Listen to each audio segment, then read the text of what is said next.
Bismillahirrahmanirrahim. Assalamualaikum warahmatullahi wabarakatuh. Alhamdulillahirabbil alamin. Segala puji bagi Allah yang telah mempertemukan kita dengan bulan suci Ramadan. Sholawat dan salam semoga senantiasa tercurah kepada Nabi Muhammad, tauladan terbaik dalam ibadah dan juga dalam bekerja. Allah berfirman, bulan Ramadan adalah bulan yang di dalamnya diturunkan Al-Quran sebagai petunjuk bagi manusia dan penjelasan-penjelasan mengenai petunjuk itu serta pembeda antara hak dan yang batil. Oleh karena itu, siapa di antara kamu hadir di tempat tinggalnya atau bukan musafir pada bulan itu, berpuasalah. Siapa yang sakit atau dalam perjalanan lalu tidak berpuasa, maka wajib menggantinya sebanyak hari yang ditinggalkannya pada hari-hari yang lain. Allah menghendaki kemudahan bagimu dan tidak menghendaki kesukaran. Hendaklah kamu mencukupkan bilangan dan mengagungkan Allah atas petunjuknya yang diberikan kepadamu agar kamu bersyukur. Surat Al-Baqarah 185.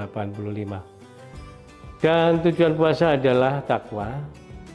Takwa itu bukan hanya dalam ibadah pribadi, tetapi juga dalam etika kerja dan tanggung jawab jabatan yang kita emban. Sebagai bagian dari lingkungan Badan Pengawas Pemilihan Umum Kabupaten Sukoharjo, kita memikul amanah besar, yaitu menjaga integritas dan keadilan demokrasi. Ramadan seharusnya bukan menjadi alasan menurunnya kinerja, tapi justru momentum memperkuat integritas. Dalam bekerja adalah bagian dari ibadah. Rasulullah bersabda, sesungguhnya Allah mencintai jika seorang di antara kalian melakukan suatu pekerjaan, ia melakukan dengan idhan, potensional dan sungguh-sungguh. Hadis riwayat Tabrani. Etika kerja dalam Islam setidaknya mencakup 3 hal. Yang pertama adalah niat yang lurus. Datang ke kantor bukan sekedar mengukurkan kewajiban atau mengejar penilaian kinerja, tetapi sebagai bentuk tanggung jawab kepada Allah dan masyarakat. Yang kedua, amanah dan jujur. Pengawasan kinerja di bulan Ramadan bukan sekedar absensi atau laporan administrasi. Lebih dari itu, ada pengawasan batin.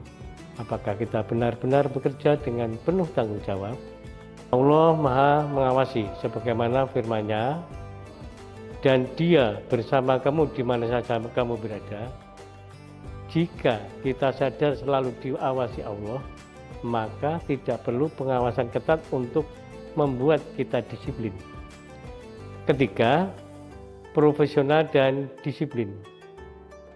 Puasa bukan alasan untuk bermalas-malasan. Justru Ramadan melatih kita mengendalikan diri, termasuk mengendalikan rasa lelah dan emosi dalam bekerja. Dalam lingkungan pengawasan seperti di Bawaslu, ketelitian, objektivitas, dan ketegasan harus tetap terjaga. Pengawasan kerja selama Ramadan bisa kita maknai dalam 2 sisi. Pengawasan struktural, yaitu memastikan tugas berjalan sesuai aturan, tepat waktu, dan sesuai standar. Pengawasan spiritual, yaitu memastikan hati tetap bersih dari riya, kepentingan pribadi, atau sikap abai terhadap tanggung jawab. Ramadan mengajarkan kita bahwa meskipun tidak ada yang melihat saat kita berpuasa, kita tetap menahan diri karena Allah. Begitu pula dalam pekerjaan. Meskipun tidak terlalu diawasi atasan, kita tetap bekerja dengan integritas. Sebagai penutup, mari kita jadikan Ramadan ini sebagai momentum memperbaiki etika kerja, lebih disiplin, lebih jujur, lebih bertanggung jawab, dan lebih profesional. Semoga Allah menjadikan kita insan yang bertakwa, yang tidak hanya baik dalam ibadah ritual, tetapi juga unggul dalam kinerja dan amanah jabatan. Demikian, wassalamualaikum warahmatullahi wabarakatuh.